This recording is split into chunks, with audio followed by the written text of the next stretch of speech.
Nongisa Jesu anachitema upenyu wake wapiweni upenyu wake wechitema wafukwane wake uchena nofukizwane upenyu wake nozozi wa upenyu wese upenyu wangu wechitema wafukwane wake uchena ziroda zenji tema zatama zakatukamwe ya unoja omfufukizwa nemwi Jesu nasunungurwa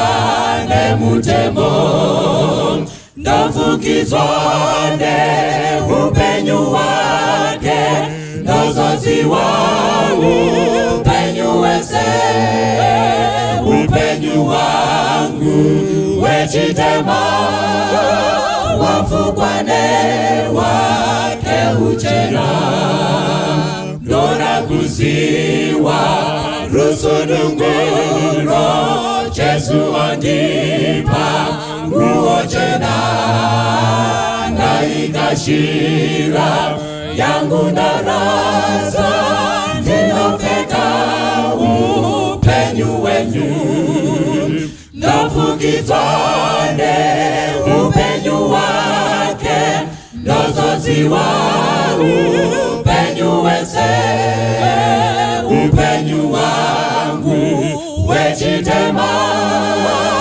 wafukwane wake uchena notorerwane ruforo rwangu ndaruramiswa nemitenzi naerezwane izvirenyu nozokashira mbiri yenyu nofukizwane upenyu wake nozozi wa upenyu wese upenyu wangu wechitema wafukwane wake uchena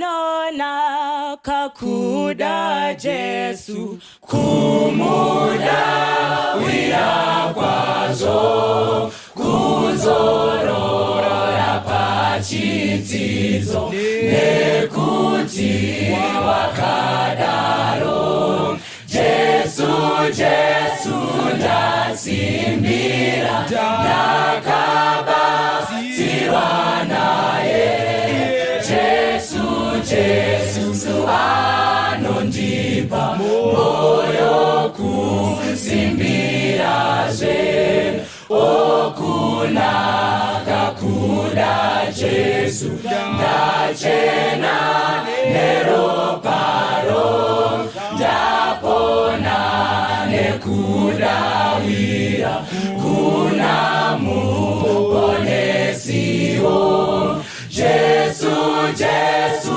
ndasimbira ndakabatsirwa naye Jesu Jesu anondipa moyo kusimbirazve undezvakanaka kwazvo kusimbira kwa Jesu kukashira kuna iye rufaro neupenyu Jesu Jesu ndasimbira ndakabatsirwa naye Jesu Jesu anondipa moyo kusimbirazve ndinofara ndakadzidza kusimbira kunemwi ndinoziva vandichagara pamwene minarini. Jesu, Jesu ndasimbira, ndakabatsirwa naye. Jesu, Jesu anondipa moyo kusimbirazve. Jesu, Jesu ndasimbira, ndakabatsirwa naye. Jesu, Jesu anondipa moyo kusimbirazve. Kwazuwai vana vaMwari, toda kutenda Mwari mukati mezuva ranhasi noumwe mukana waatipa kuti tiwane nguva yekuteerera shoko raMwari. Ndoda kukukwazisai mose vateereri mukati menzvimbo kana munyika dzamuri. Ndokukwazisai muzita raJesu. Toda kuti tidzidze shoko redu mukati menguva ino yatichawana shoko redu kubva kuna Timoti wechipiri chapter 3 pavhesi ya 1. Inoti, zvino uzive chinhu ichi, kuti namazuva okupedzisira nguva dzokutambudzika dzichasvika. Tiri kusangana neshoko raMwari panguva ino, tichiziviswa zvimwe zvakakosha zvatinofanira kuti tizive sevana vaMwari. Vhesi 1 iri kuti pane zvatinofanira kuziva savana vaMwari munguva dzatiri kurarama, mazuva okupedzisira. Pari kunzi tinofanira kuziva chinhu ichi, kuti namazuva okupedzisira nguva dzokutambudzika dzichasvika. Kana mukacherechedza vana vaMwari, muchiona kuti pamazuva okupedzisira nezvinenge zvichiitika pamazuva okupedzisira, zvizhinji zvinotaurwa nebhaibheri, shoko dzvene raMwari, muchiona kuti pamazuva okupedzisira pane nyaya dzakawanda dzinenge dzichiitika dzisingahwisisiki mukugara, kunyange muukama kana mukati memhuri. Kunogona kuti mukati memhuri muwanikwe ugwere. Kana mukati memhuri mukawanikwa ugwere, vanhu vazhinji pane zvavanenge vachida kuziva, kuti wagwara mukati memhuri wazogwariswa nei. Kana mukati memhuri mukafiwa, mhuri inoda kuziva kuti wazofa, wafa sei pazera raari, sei mwana muduku azofa pamakore akadai. Pane zvakawanda zvinenge zvichida kuzika mwana vanhu. Pamazuva okupedzisira ndufu dzichiwanda, zvigwere zvichiwanda, vanhu vanoda kuziva kuti zviri kukonzegwa nei. Asi panapa tichiverenga vhesi iri kuti pane zvinofanira kuzikamwa navanhu pamazuva okupedzisira. Muchiona kuti savanhu kana kuti savatendi tine zvakawanda zvatinofanira kuziva zvisinei kana nokuponeswa kwedu. Muchiona kuti kunyange munharaunda mukati mekugara, vanhu vane zvavanoda kuziva, kuti muroi mukati menharaunda munomu, muroi ndiani. Vanhu vanoda kuziva kuti unogona kurima kukunda vamwe mukati menharaunda ndiani. Munhu wakavaka zvakanaka mukati menharaunda kana muvillage kana mulokesheni, wakavaka zvakanaka, vanoda kuziva kuti munhu wacho ndiani. Pane zvakawanda zvinoda kuzika mwana vanhu mukati meupenyu hwavo. Wakadzidza kudarika vamwe mukati mekurarama kwatakaita, wakadzidza kudarika vamwe ndiani. Vanhu vanoda kuziva zvinhu zvakawanda mukati meupenyu. Asi regai nditi, hama dzinodikanwa, panguva ino vhesi ine zvakakosha zvairi kuda kuti tizive savana vaMwari. Pamazuva okupedzisira kuchiitika zvinhu zvakawanda, hatifaniri kuti titsvake kuziva zvimwe zvinhu zvisinei nokuponeswa kwedu. Vhesi inoti, zvino uzive chinhu ichi, kuti namazuva okupedzisira nguva dzokutambudzika dzichasvika. Nechimwe chakakosha savana vaMwari chatinofanira kuti ticherechedze, tizive pamusoro pacho.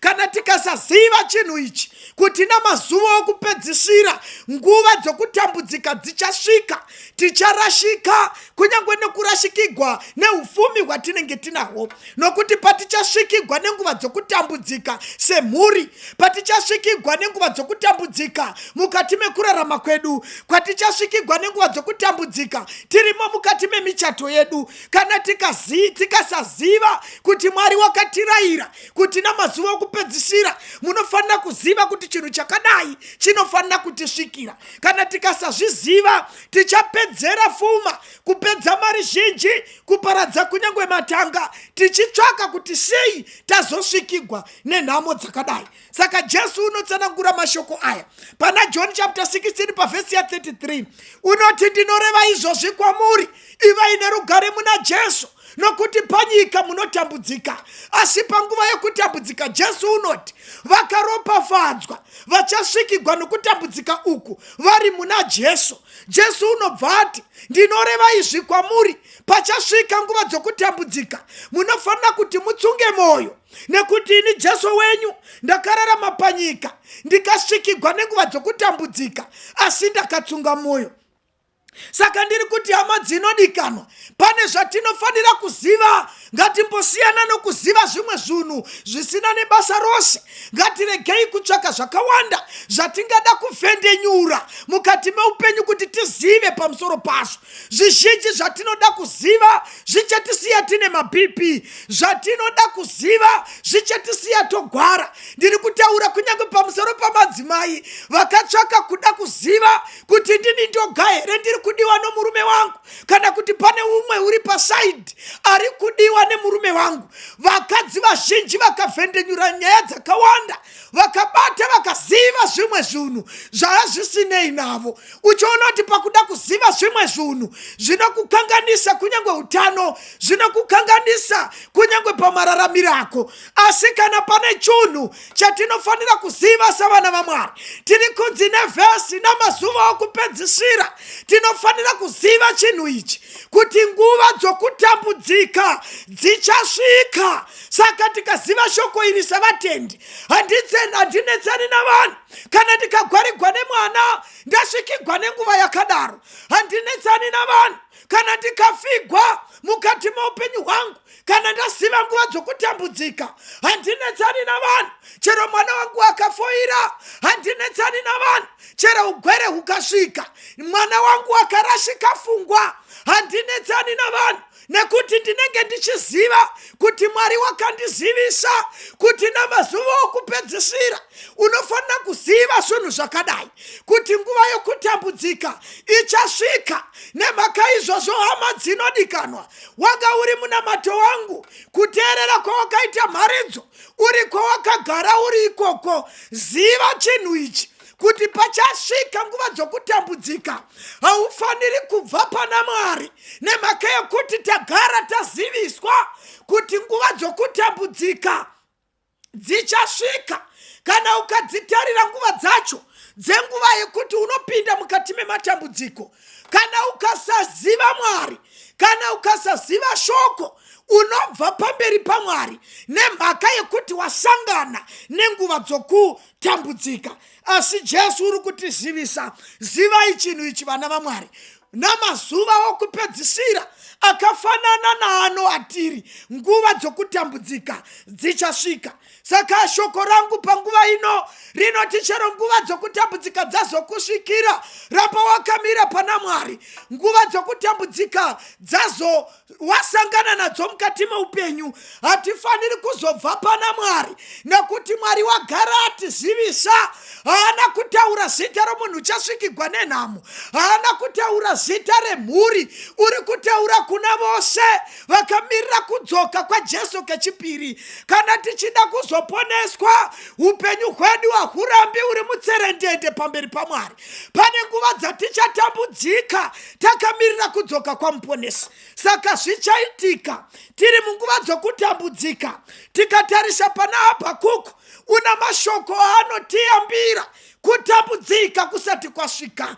Kune vose vachada kuponeswa, kune vose vachada kundotsika mugwagwa yegoridhe, kune vose vanoda kuzopfekedzwa nguo chena tasvika kumusha, kune vose vachada kuzotonga pamwe chete pachigaro naMwari. Habhakuku una mashoko anotaura kuti kana nguva dzokutambudzika dzasvika tinofanira kumira takadii.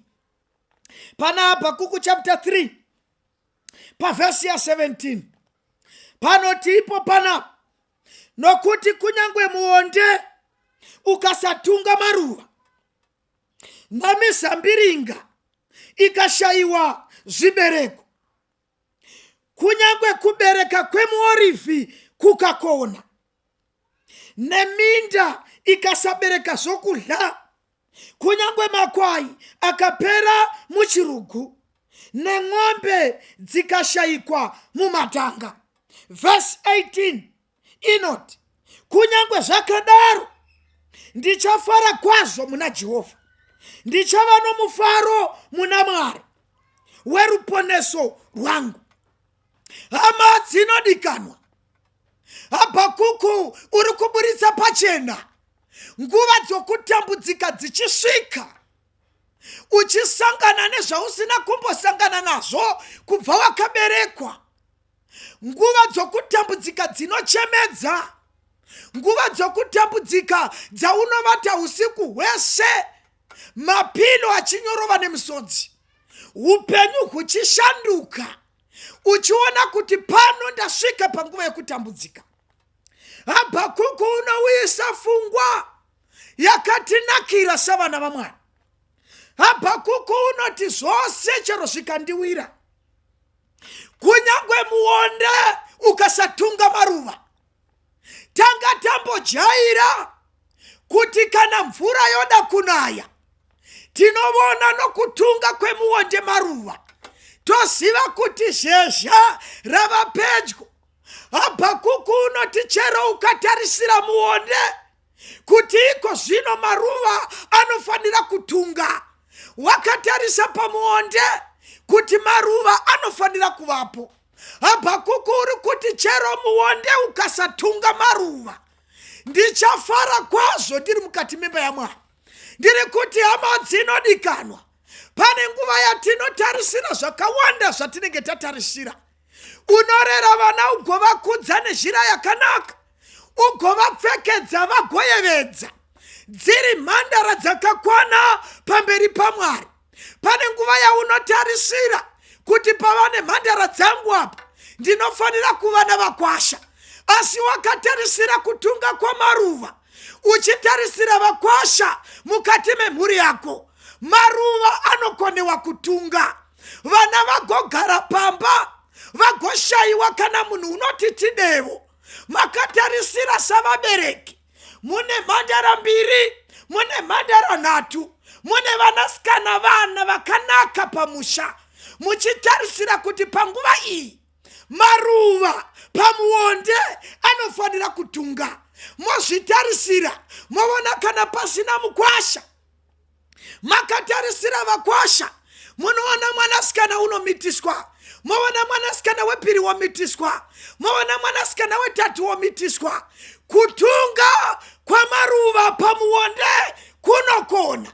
Ndo pari kunzi naHabhakuku, panguva iyoyo ndakatarisira kutunga kwamaruva pamuonde. Chero muonde ukasatunga maruva, kunyangwe zvakadaro vana vakasarovogwa, kunyangwe zvakadaro vana vakasarovora, panguva iyoyo Habhakuku unoti ndichava nemufaro ndirimo mukati memba yaMwari. Saka neimwe zhira Habhakuku unoti zvandinenge ndakatarisira kana zvikasaita nezhira iyoyo, kunyangwe zvakadaro pana Mwari handibvi. Habhakuku unoti chero nemizambiringa ikasabereka zvibereko, takatarisira zvizhinji mukati meupenyu kuti pane zvinofanira kuita zvibereko mukati meupenyu hwedu. Vana takadzidzisa, tinodzidzisa vazhinji takatarisira kuti pazvibereko zvavana vangu nokudzidza kwavakaita panofanira kuita zvibereko, vana vanofanira kuzotichengetawo. Habhakuku unoti chero mizambiringa ikasabereka zvibereko, kunyangwe zvakadaro tichafara mukati memba yaMwari. Unogona kurovora, mwana wako agorovora, mwana wako agorovogwa, makatarisira makore arovogwa mwana zvakanaka, mwana agochata kuchechi, vanhu vagopemberera zvakanaka. Asi panguva yokuti vana vanofanira kuita zvibereko, 2 years mumuchato, 3 years mumuchato, ndiri kutaura pamusoro pemwana wenyu mhai watova ne7 years arimo mumuchato, asi zvibereko zviri kushayikwa. Ndiri kutaura newe hama yangu, une 8 years 10 years wakachata, asi zvibereko zvavana zviri kushayikwa mumuchato. Ndiri kuti hama dzinodikanwa, panguva yakaoma saizvozvo, Habakuku unotichera muzambiringa ukasabereka zvibereko pamberi paMwari. Hatifaniri kubva, tinogona kuponeswa tisina vana vatakabereka, tinogona kuponeswa chero usina mwana wakachata. Saka Habakuku unoti pane matambudziko atichatarisana nawo, pamatambudziko atichasangana nawo, hatifaniri kubva pana Mwari. Habakuku unoti tinofanira kufara kunyangwe kubereka kwemuorivhi kukakona. Habakuku unoti chero makwai akashayikwa musurugu, chero ng'ombe dzikashayikwa musurugu, kunyangwe zvakadaro tichafara tiri mukati memba yaJehovha. Wanga uri munamato wangu hama dzinodikanwa, handizivi kuti chawanga unacho mukati meupenyu chii, asi zvino chasvika pakushayikwa. Vamwe vakarasikirwa neufumi, zvakanga zvisina kudaro pamazuva enyu baba. Ufumi hwenyu hwakaenda nemhepo, asi ndine shoko guru panguva ino yandiri kuti chero zvose zvikashayikwa mukati meupenyu hwenyu. Habakuku unoti kunyangwe zvakadaro ndichafara ndiri mukati memba yaMwari. Ameno kuti chawashayiwa chii hama dzinodikanwa? Kuda kushayikwa kwebereko, kuda kushayikwa kwebasa, kuda kurasikirwa nehama. Vamwe varasikirwa neutano, zvakanga zvisina kudaro pamazuva ako. Waitovavo headmaster uchimira mberi kwevana, utano huripo, uchifamba wakachangamuka. Asi zvino kwasvika kuti makwai ashayikwe muchirugu. Panguva yawavaiko zvino une zvakawanda zvawakanga unazvo, une zvakawanda zvawakanga uchiita, wakanga une basa guru, uchitokora mari huru, asi kuteerera kwawakaita maridzo wakarashikirwa nezvawakarashikirwa, ukashayiwa zvawakashayiwa. Ndiri kuti hama dzinodikanwa, panguva yakadaro uchiwigwa namatambudziko, Habakuku unoti kunyangwe zvakadaro ndichafara ndiri muna Jehovha. Wanga uri munamato wangu hama dzinodikanwa, munguva dzino dzamakateerera shoko, chii chawanga wakatarisira kuti chibereke, chii chawakanga unacho chawava kushayiwa. Habakuku unoti chero zvakadaro, chero zvose ndikarashikirwa nazvo, kunyangwe zvakadaro ndicharamba ndichifara ndiri mukati memba yaJehovha. Teerera mutendi, ndiri kuti kana uchida kuona kuti kunamata kwako ndezvokwadi, ndekwezvokwadi pamberi paMwari.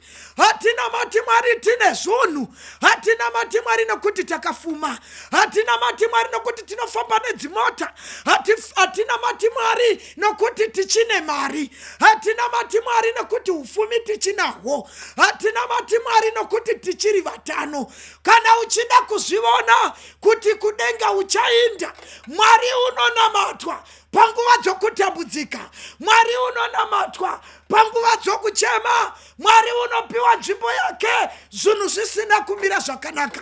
Une zvawaiva nazvo asi usisina, uchiramba uchinamata Mwari. Ndo zvinonzi naHabakuku, kunyangwe zvakadaro ndicharamba ndichinamata Mwari.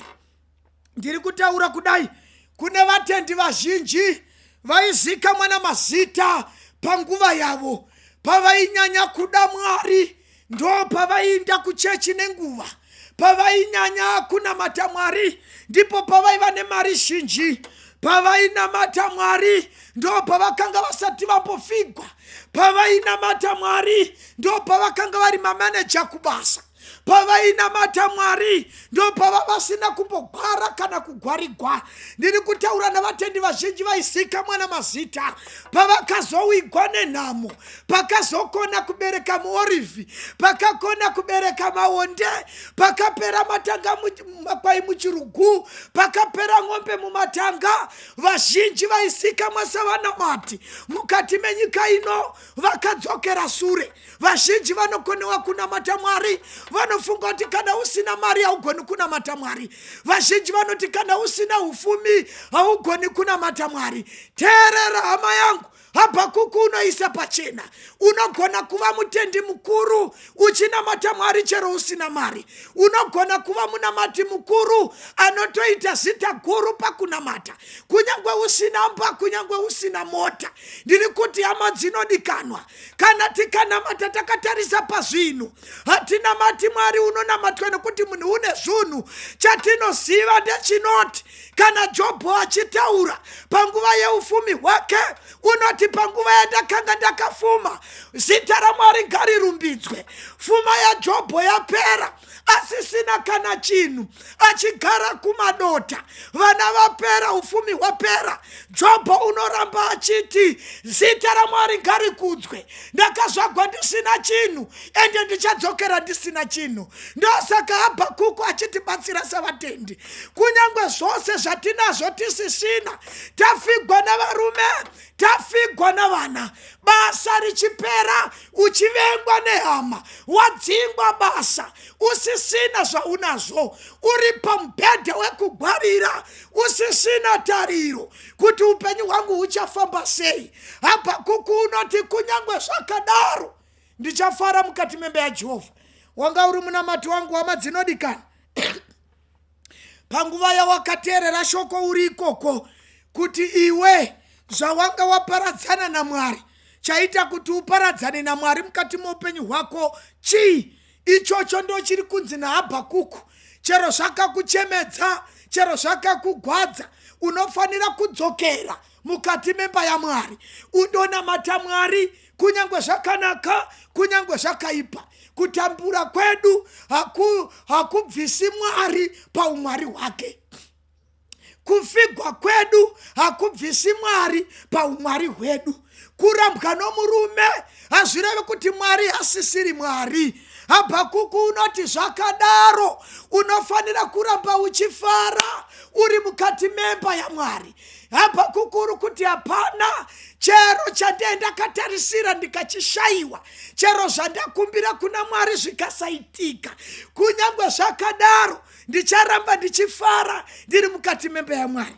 Pauro unozombotaura mashoko unenge mufunzo pana chapter 8 dzavaRoma pavhesi ya 35. Unoti chinyiko chingandiparadzanisa norudo rwaMwari? Kana Pauro achitaura mashoko aya, uri kuhwa kuzipa kwa muponesi kunamatwa kwake. Uri kuona kuti mukati meupenyu hwake pou hapana chingamubvisa pamberi paMwari. Unobva ataura namazita, unoti chiko chingandiparadzanisa norudo rwaMwari? Pauro unoti nhamo here, kuvengwa here, kushayikwa zvekufuka here, kushayiwa zvekudya here, chero ndikaratidzwa munondo, chero ndikavengwa nehama, chero ndikashayiwa mwana, chero ndikagwara. Pauro unoti kana ndirini, hapana mukati maupenyu hwangu chichandiparadzanisa nerudo rwaMwari. Saka neimwe zhira Pauro uri kunoti chero nyangwe zvose zvikandiwira, zvose zvinenge zvaitika, ndicharamba ndichifara ndiri mukati memba yaMwari. Ungava mubvunzo wangu hama dzinodikanwa, chiko chakuparadzanisa naMwari uri South Africa, chii chakuparadzanisa naMwari uri kuUK, chii chakubvisa pana Mwari? Isu chatinotoziva icho ndechekuti pamazuva wawakanga uri murombo, wakanga uchida Mwari zvakadaro, usati wakwira ndege kuenda UK, wakanga uchida Mwari nezhira inoshamisa. Usati wawana basa, ndiwe waitungamira prayer band. Usati waenda Australia, wakanga uchizika mwauri munhu unoda Mwari. Kochakuparadzanisa naMwari zvino chii? Panguva Mwari wakakanganisa here kuti akupe mari? Mwari wakakanganisa here kukupa ufumi?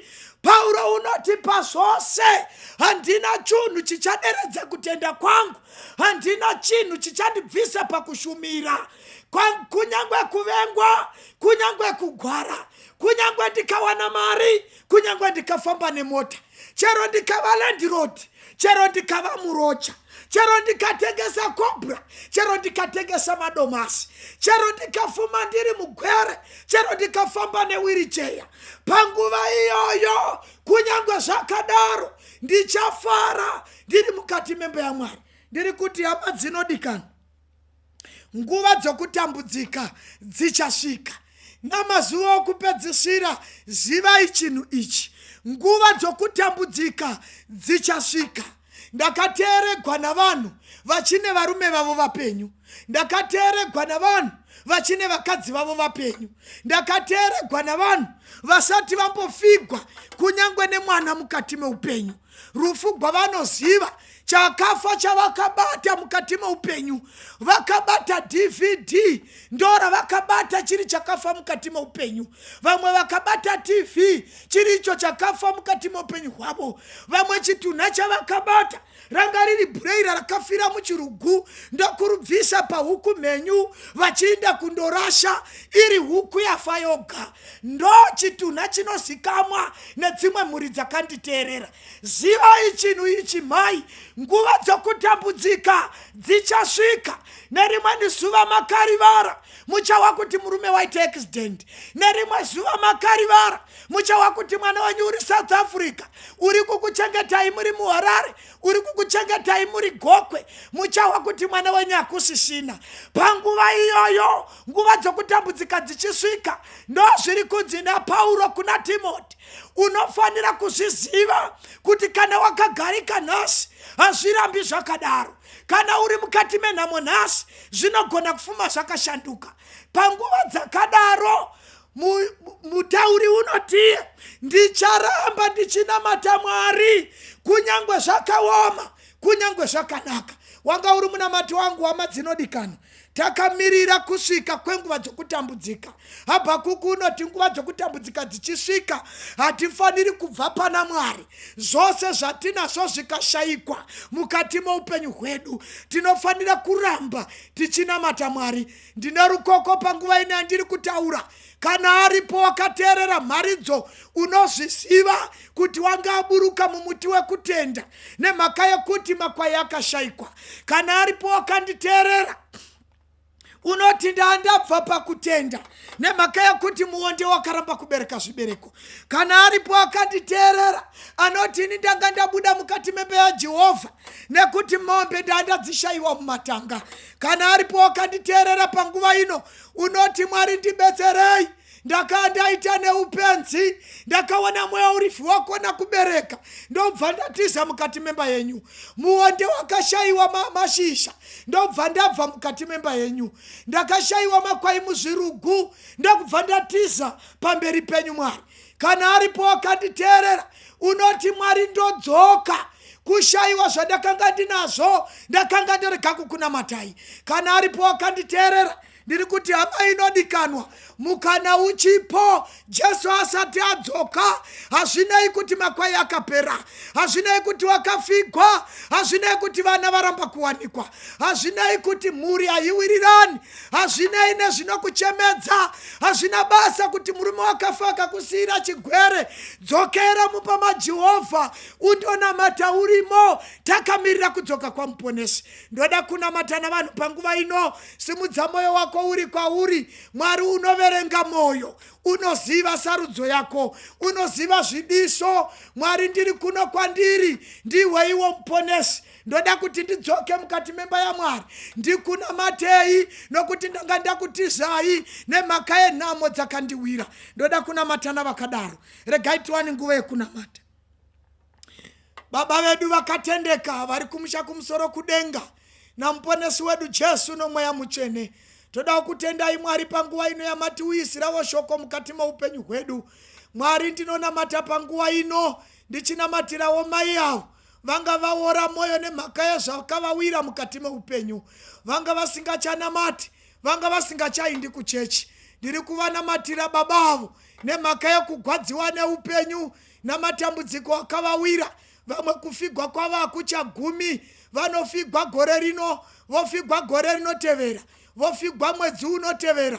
Vazhinji vatiza pamberi penyu Mwari vachiti kana imi Mwari muriko seizvi zvichindiwira. tadzidza shoko renyu Mwari kuti pamatambudziko ose anotiwira, Habhakuku unoti ndicharamba ndichifara ndiri mukati memba yaJehovha. Ndiri kunamatira vana venyu South Africa, ndonamatira vana venyu Australia, ndonamatira vana venyu UK, Botswana nenzvimbo dzose dzevanhu vateerera shoko iri Mwari. Vazhinji vari kuchema varimo muno muZimbabwe pamusoro pamatambudziko akavawira. Ndinovachemera pamberi pechigaro chenyu Mwari, sezvo matizivisa kuti nguva dzokutambudzika dzichasvika ende dzichatiwira. Chitisimbisai savana venyu kuti patinowigwa nenguva idzi dzokutambudzika tisakutukai, tisakutizai, nokuti munoramba muri Mwari. Tibetserei kuti tirambe tiri mukati memba yenyu tichikunamatai, nokuti kufigwa kwedu hakuchinji umwari hwenyu, kurambwa kwedu hakuchinji umwari hwenyu Mwari. Tibatsirei savana venyu. Ndiri kunamatira vose vanga vatiza pamberi penyu Mwari. Ndiri kunamatira vose vanga vatiza chechi vachiti hatichanamati nokuti nhamo dzedu dzanyanya. Ndinovakumbirira Mwari kuti pavari kuronga kudzoka kuzokunamatai, vagamuchirei nokuti makatambanudza maoko. Maiti enyu Muponesi mataura nesu. Nhamo dzakatiwandira dzinotichemedza, nhamo dzakatiwandira matambudziko ari kutibaya. Tinogwadziwa usiku nemasikati, asi tadzidza kuti kunyangwe zvakadaro tinofanira kuramba tichifara tiri mukati memba yenyu. Maiti enyu Muponesi mataura nababawo, maiti enyu Muponesi mataura nomusikana, maiti enyu Muponesi mataura nambuya avo mukutambudzika kwavo, kuti vazive kuti imi Mwari mofanira kuramba muchinamatwa. Maiti enyu Mwari chitisimbisai tiri mukati mematambudziko, kuitira kuti pacharira hwamanda muchizotora vatsvene navakundi, tinoshuvira kuti tiwanikwawo takaponeswa, tagona kukurira matambudziko ose mukati menyika ino. Tatenda tavonga nokuti muri Mwari unotinzwa. Tanamata izvi zvose tichikumbira muzita raJesu Muponesi wedu. Amen.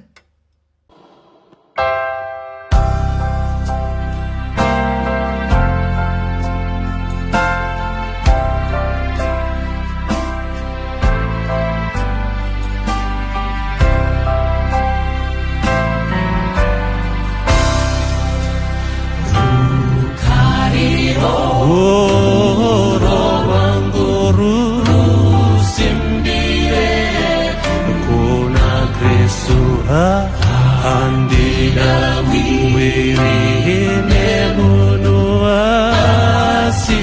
uzitara Jesu ndinomira kuna Jesu ndiye dombo yeyoya zishimwe ndichanyura kuti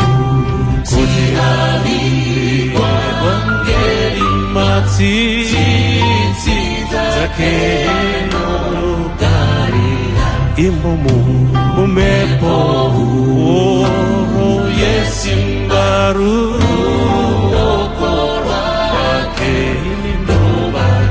ini ndinomira kuna Jesu ndiye dombo neyo yangu zishimwe ndichanyura kuchirangano chake icho nechitezo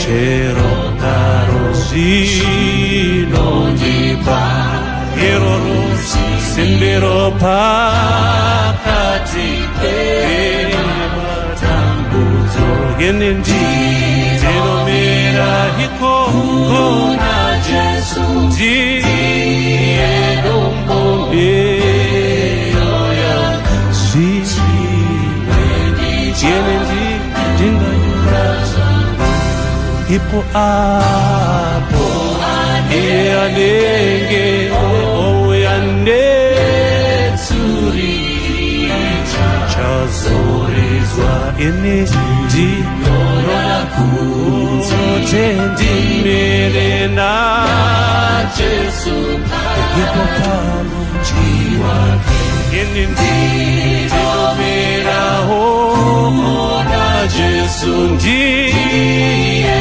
dombo yeyo yangu zishimwe ndichene chanyura zangu ndinomira ikona Jesu ndiye chimwe chayo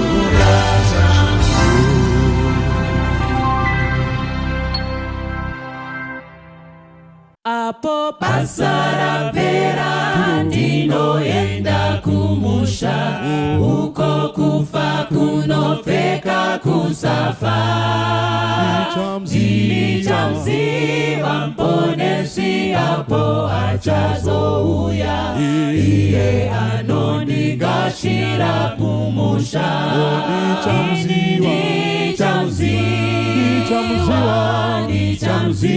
ndichamziva apo ndichazomira naye ndichamziva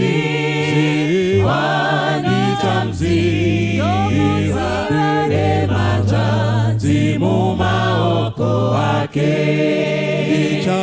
ndichazofara kwazvo kuona usu wake nekupenya kwemaziso akewo moyo wangu kumkudza ngerudo roremutsa anondigadzira musha kumsoro ndichamziva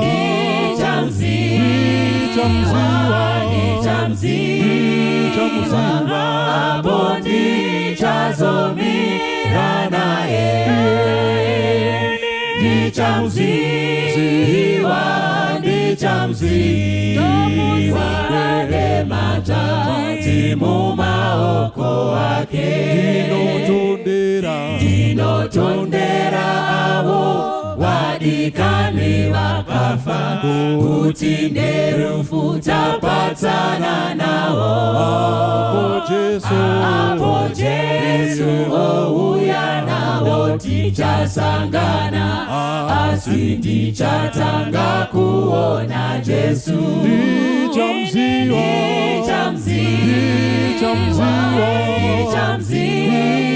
ndichamziva apo ndichazomira naye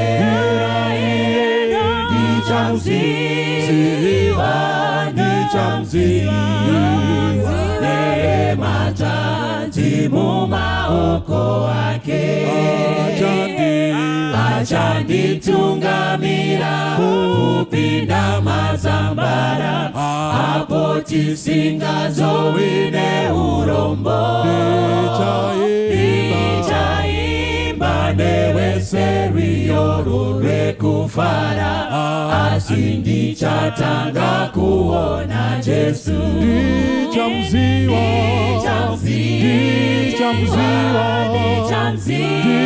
ndichamziva apo ndichazomira naye ndichamziva rematanzi mumaoko ake ndichamziva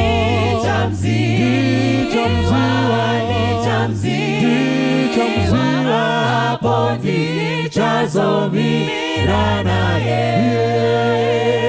ndichamziva rematanzi mumaoko ake